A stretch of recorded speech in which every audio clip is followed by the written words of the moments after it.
Hello guys, welcome you all on my YouTube channel. तो कैसे हैं आप सभी? आई होप बहुत बढ़िया होंगे। सो हाजिर हूँ फिर से एक और नई वीडियो के साथ। Exit exam MCQ pharmacognosy, topic Unani and homeopathy system of medicine. तो आज थोड़ी मेरी तबीयत भी ठीक नहीं है, तो हो सकता है बीच में थोड़ी गड़बड़ हो जाए, तो उसके लिए सॉरी पहले से बोल देता हूँ। सो स्टार्ट करते हैं आज की वीडियो। ठीक है। और एक और बात, यदि किसी को भी कोई भी सुजेशन देना हो कि एमसीक्यू इस तरह से करवा सकते हो आप, इस तरह से, तो वो दे सकता है। क्योंकि यार मैं एक तरह से एजुकेटर बिल्कुल भी नहीं हूँ, एक लर्नर हूँ। और जितना मेरे से बन पड़ता है उतना मैं बताने की कोशिश बिल्कुल करता हूँ कि उतना बता दूँ। बाकी यार आप सपोर्ट करो तो ठीक ही रहेगा सब कुछ। बाकी मैंने गोल रखा है 200 तक या 100 तक भी हो जाएंगे सब्सक्राइबर। अभी तो करीबन 14-15 हुए होंगे, 100 तक हो जाएंगे तो मैं फिर बोर्ड पे एमसीक्यूज़ आपको करवाया करूँगा। ठीक। तो फ़िलहाल तो यहीं पे। तो क्वेश्चन नंबर फर्स्ट है, Unani medicine system is also known as Unani tibb, Arabian medicine, Islamic medicine, all of above. तो इसका आंसर है ऑल ऑफ अबव, क्योंकि Unani medicine system is practised wild in Persia, Pakistan और इंडिया में है। ठीक है। It is also practised in South Africa, England and other countries. ठीक है। और इनको समटाइम्स जो है हिकमत और यूनानी तिब भी कहा जाता है। जो यूनानी सिस्टम ऑफ मेडिसिन है, ठीक है, इनको यूनानी तिब, अरेबियन मेडिसिन और इस्लामिक मेडिसिन भी कहा जाता है। और जो यूनानी जो है मेडिसिन सिस्टम जो है, ये जो है वो, इसमें हकीम्स होते हैं, जिनको डॉक्टर बोलते हैं, यूनानी डॉक्टर्स एक तरह से। ठीक है। इंडिया में जिनको यूनानी डॉक्टर्स को ही हकीम बोला जाता है। तो ये है यूनानी सिस्टम में। और एक और बात है कि जो मैं नीचे ये एक्सप्लेन करके डालता हूँ, हर क्वेश्चन के आगे डालता हूँ, मैक्सिमम जिनका होता है आगे, क्योंकि मेरे को ये लगता है कि हो सकता है कि जो मैं ये क्वेश्चन डाल रहा हूँ, ज़रूरी नहीं यही क्वेश्चन है। वैसे 50% चांसेस ये हैं कि ऐसा क्वेश्चन भी आ सकता है, लेकिन ये होता है कि आगे हो सकता है कि सेम ऐसा ही क्वेश्चन उन्होंने कुछ और चीज़ डाल दी हो। जैसे आगे कई एक्सप्लेनेशन मैंने डाले, उनके बारे में फिर मैं बताता हूँ आगे। जैसे यूनानी सिस्टम ऑफ मेडिसिन ऑरिजिनेट इन, तो यूनानी सिस्टम ऑफ मेडिसिन कहाँ पे ओरिजिनेट हुआ था? तो ये ग्रीस में हुआ था। ठीक है। This is recognised by the government of Nepal. Next है, who is credited as the originator of the Unani system of medicine before 1886 to 1927 AD.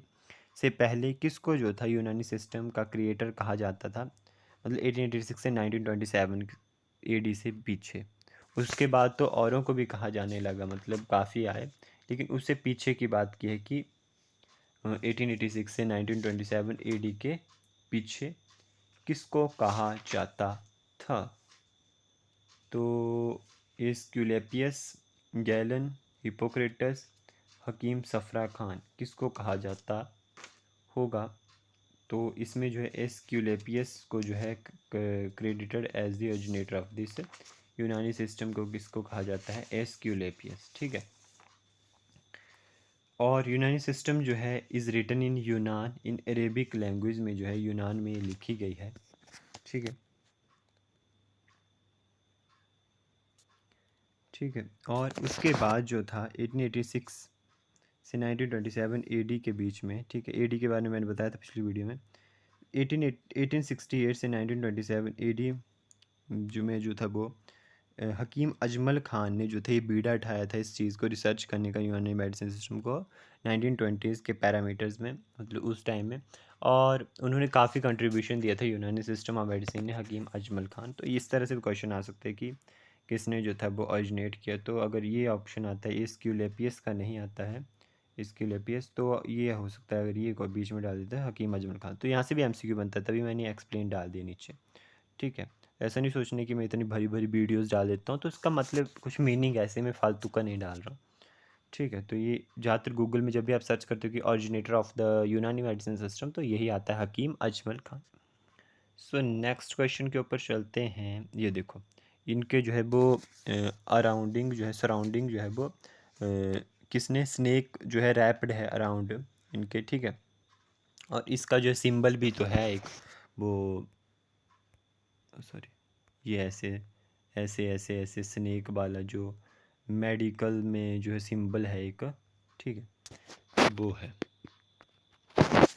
One of the four humours is, ठीक है, इनमें से चार में से एक ह्यूमर मतलब कौन सा है, चार ह्यूमर में से यहाँ पे कौन सा ह्यूमर जो है वो प्रेजेंट है। Flame, white wall, sorry white while, हवा, वाटर।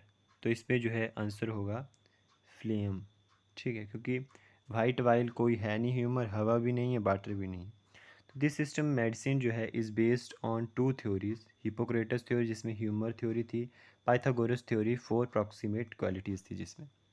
तो फोर ह्यूमर्स को कहते हैं phlegm, blood, yellow bile, black bile, ठीक है। तो जो फ्लेम होता है उसका मतलब होता है दम, सॉरी बलगम, बलगम। और बलगम को हम कफ बोलते हैं हिंदी में, मतलब इसमें होम्योपैथी में क्या मतलब होता है, बलगम। फ्लेम का ब्लड खून होता है जिसका मतलब होता है दम। और उसके बाद आता है येलो बाइल, येलो बाइल का मतलब यहाँ पे है सफ़रा, जिसको हम जो है पित्त बोलते हैं, पीला पित्त या जो भी। और ब्लैक बाइल जिसको हम सौदा बोलते हैं, और उसको जो है वो काला पित्त कहा जाता है। ये मतलब पित्त ही हैं एक तरह से, ये अलग अलग पित्त बनने के कारण अलग अलग फिर डिजीज़ होती है बाद में, ठीक है। तो अगर आगे प्रॉक्सिमेट क्वालिटीज़ कौन कौन सी है जो सेकंड थ्योरी के अकॉर्डिंग सॉरी पाइथागोरस थ्योरी, तो उसमें कौन सी proximate qualities, hot, water, moisture, ठीक है। सो नेक्स्ट क्वेश्चन के ऊपर चलते हैं। Which one is not belongs to Unani treatment. देखो यार, यूनानी जो मेडिसिन सिस्टम है इसमें उर्दू की काफ़ी ज़्यादा यूज़ किया गया है, क्योंकि ये पाकिस्तान का ही है मेनली, फिर इंडिया में भी हुआ है, ठीक है, फिर इस तरह से, ठीक है। तो जो इसमें है कौन सा जो है बिलोंग नहीं करता है यूनानी ट्रीटमेंट को, क्योंकि ट्रीटमेंट हैं आगे 6, उसके बारे में बताता हूँ मैं। तो नॉम उ हिक्वेज़ा याकज़ा, सॉरी नौम उ याकज़ा, हवा, हरकत ओ सुकून, नफसानिया, और हरकत बु मशरूब। तो हरकत बु मशरूब कोई चीज़ नहीं है, तो इसलिए डी ऑप्शन जो है वो करेक्ट, ठीक है। मतलब यहाँ बोला था कि कौन सा बिलोंग नहीं करता है ट्रीटमेंट को।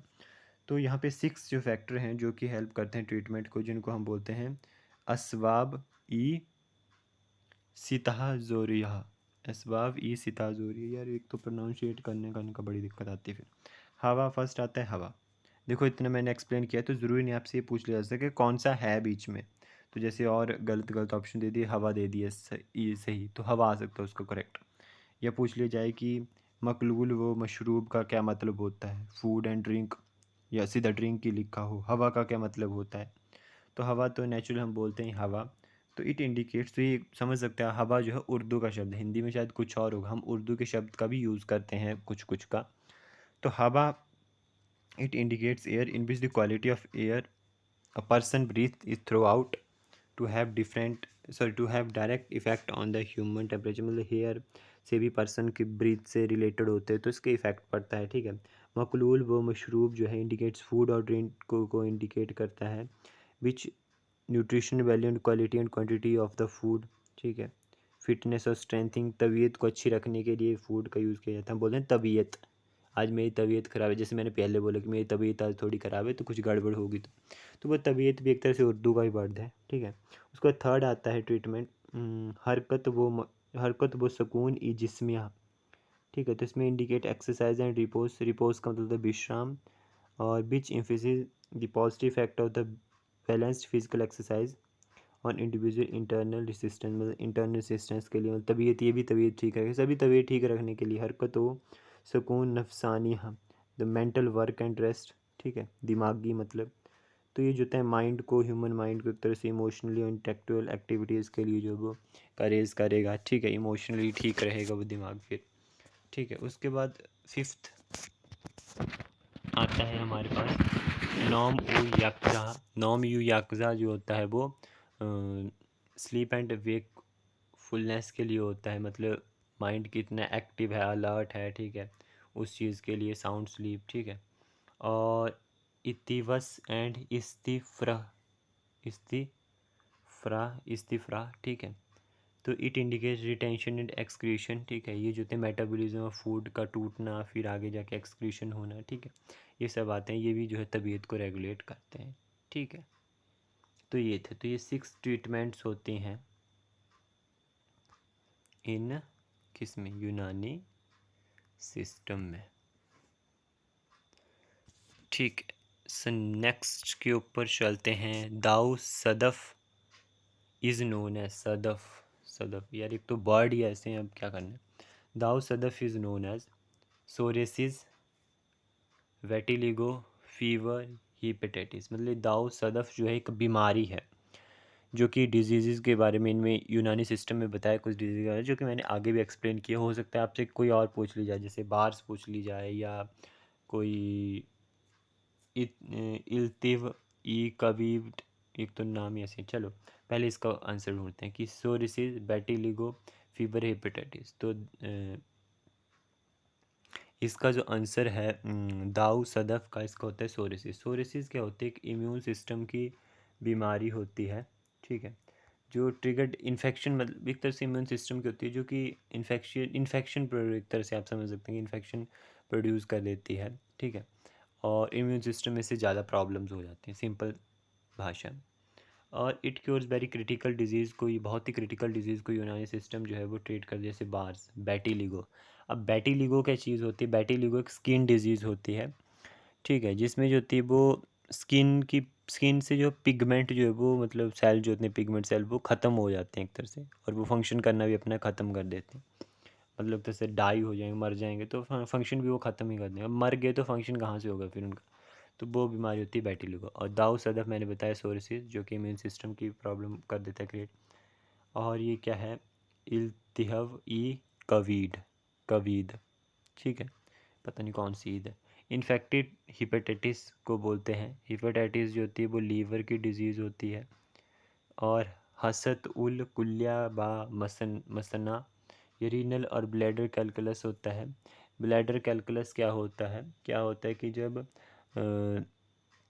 यूरिन जो होता है वो रुक जाता है ब्लैडर में, ठीक है, तो उससे क्या होता है कि हमारे जो ब्लैडर में जो है वो स्टोन, मतलब बोलते हैं ना, पत्थरी बन जाती है, तो स्टोन बन जाता है एक तरह से, ठीक है, तो इसको ब्लैडर कैलकुलस बोलते हैं।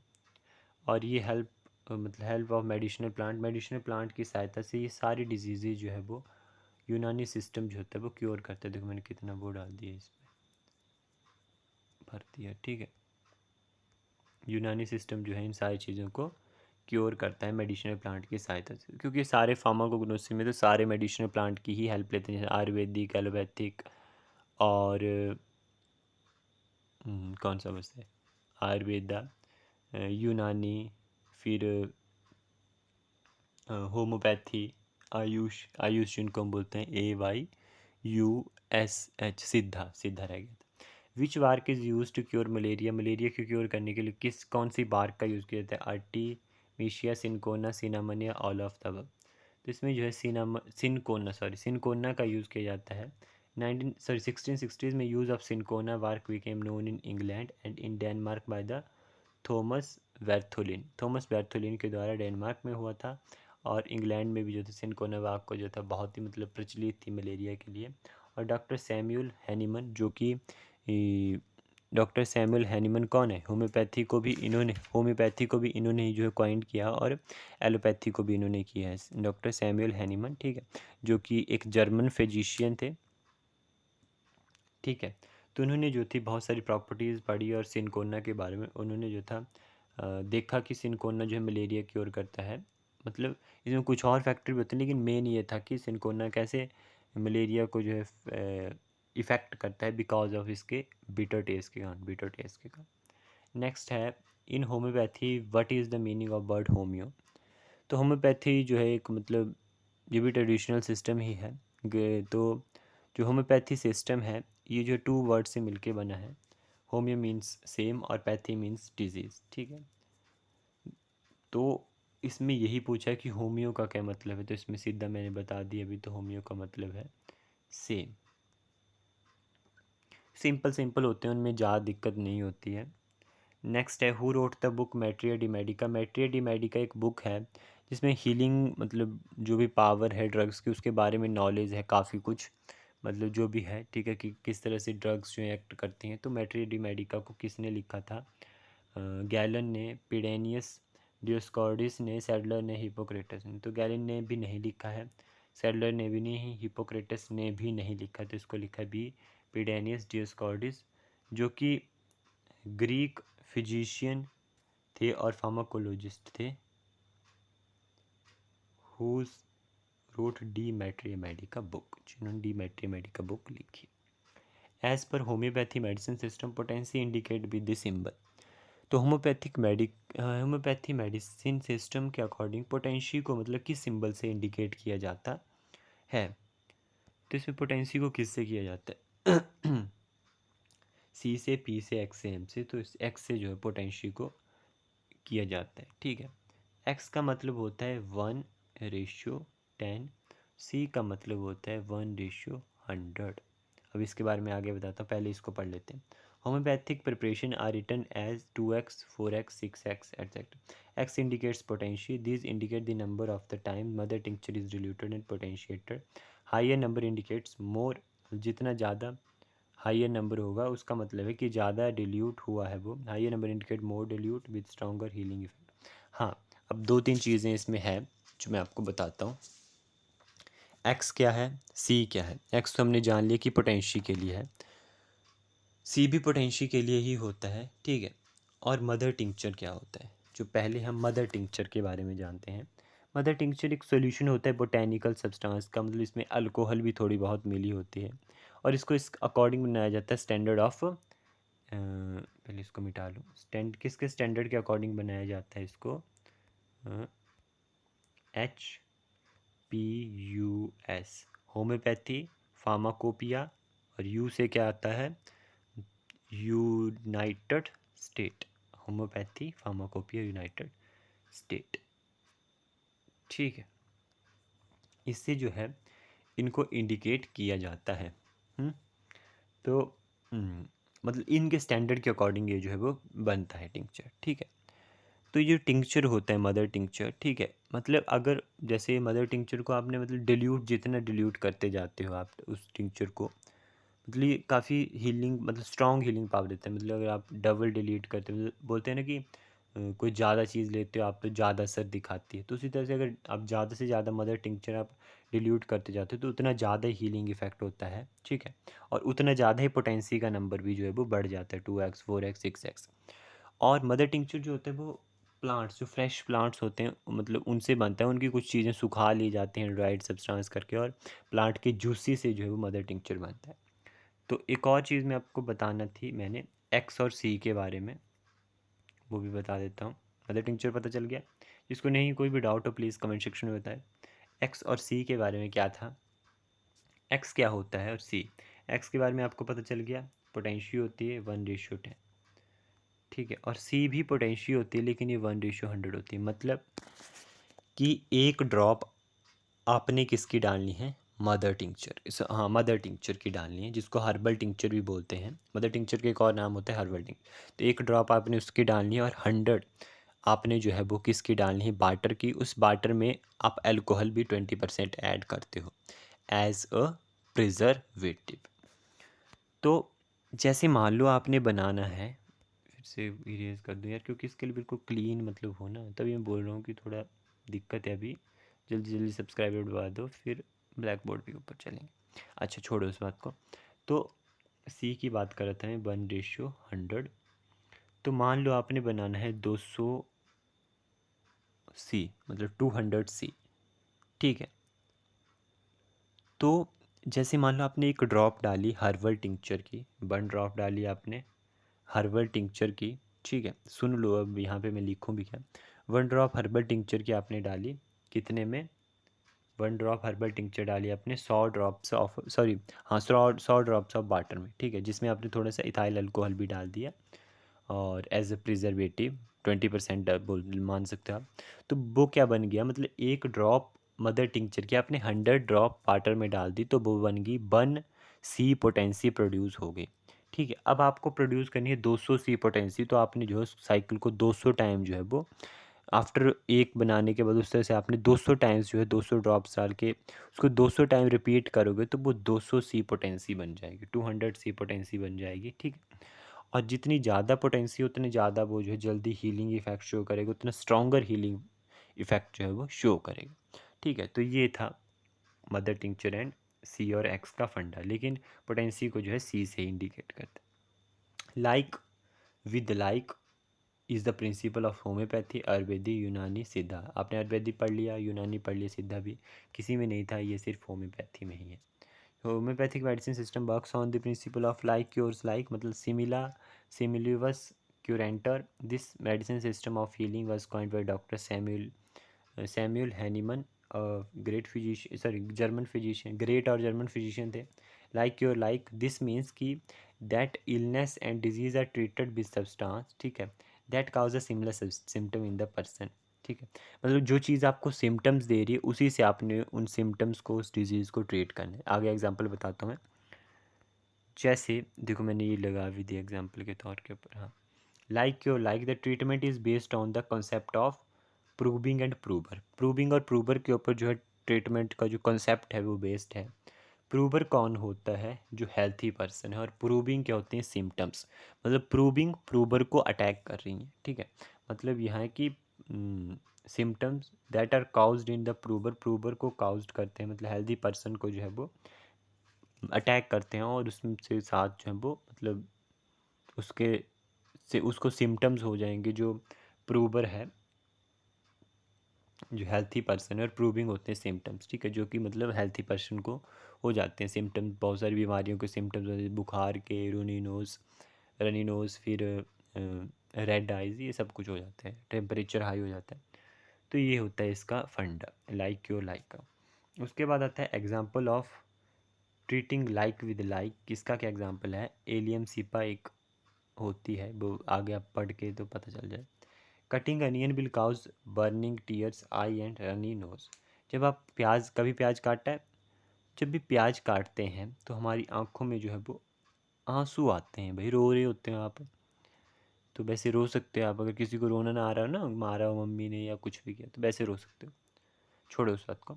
अच्छा, मान लो कि प्याज काटा आपने, और मतलब प्याज काटते हो तो आंखों से पानी आना शुरू हो जाता है, ठीक है, और रनी नोज। अच्छा, मेरे को एक क्वेश्चन है, आपको देता हूँ मैं, छोटा सा है। जब भी आप वीडियो देखो, कोई भी देखो, एक क्वेश्चन है इसमें कि प्याज काटते वक्त क्यों हमारी आंखों में पानी आता है? ठीक है, उस क्वेश्चन को आप कमेंट सेक्शन में बताएंगे, उसके बाद फिर मैं आपको बताता हूँ। तो जब भी आप प्याज काटते हो तो आंखों में पानी आ जाता है, नाक बहने लगती है। तो एलियम सिपा एक रेमेडी है, ठीक है, ये जो मैं बता रहा था। इस remedy made up of onion that can be useful in cold और फीवर में with those kind of symptoms, ठीक है। तो ये जो है वो इसी से बनी होती है। मतलब प्याज ने अगर आपको सिम्टम्स दिए तो प्याज ही ठीक करेगा, इसका मतलब है लाइक योर लाइक। एक और इसमें थ्योरी थी जो मैंने लिखी नहीं है होम्योपैथी में, जो कि बहुत कम बुक्स में बताई जाती है, मिनिमम डोज। कि हाइयर डोज लेने से अच्छा है मिनिमम डोज, कि मिनिमम डोज जल्दी इफेक्ट शो करती है आपको हाइयर डोज से। ये भी होम्योपैथी की एक थ्योरी थी। मिनिमम डोज एक थी लाइक योर लाइक, और दूसरी थी minimum dose. So next I think, हाँ, लास्ट ही क्वेश्चन है। Other name of natrum muriaticum. Other name, natrum muriaticum का अदर नेम क्या है? Sodium magnet, natrum chloratum, sodium chloride, and both B and C. तो इसका आंसर है both B and C, natrum chloratum और sodium chloride दोनों हैं। तो ये तो ऐसे ही था एक, हो सकता है मैंने सोचा ये भी आ जाए, नेट्रम म्यूरेटिकम, ठीक है, ये इसमें था। ये केमिकल्स यूज़ होते हैं, ठीक है, होम्योपैथी में। एक था आर्सेनिक एल्बम, जिसको हम आर्सेनिक ऑक्साइड बोलते हैं। थायरोडेनियम है, जिसको थायराइड हार्मोन बोलते हैं, हाँ, थायराइड हार्मोन, ठीक है। तो ये था नेट्रम म्यूरेटिकम, ठीक है, जिसको सोडियम क्लोरेटम और सोडियम क्लोराइड और नेट्रम क्लोरेटम बोलते हैं। नेट्रम म्यूरेटिकम के यूज़ होते हैं help relieve condition with excess water और ड्राइनेस, रनी और stuffy nose, allergies, headache, migraines, ठीक है, इन सब में जो होता है इसको यूज़ होता है, जो मैंने फ़ोटो भी आपको लगा दी, ठीक है, ये, ठीक है, ये भी लगा दी और ये भी लगा दी, देखते रहना। अब बोलते हो कितना कचरा करता हूँ, देखो पूरा गंदी कर दी स्क्रीन। चलो कोई नहीं। सो thank you guys, I hope you all like my video. यार थोड़ी तबीयत आज ठीक नहीं थी, तो हो सकता है बीच में गड़बड़ हुई होगी। सो गड़बड़ हुई होगी तो सॉरी। कोई भी क्वायरीज़ होती हैं तो प्लीज़ कमेंट सेक्शन में बताएं। Please guys support me. So thank you so much, bye bye, take care.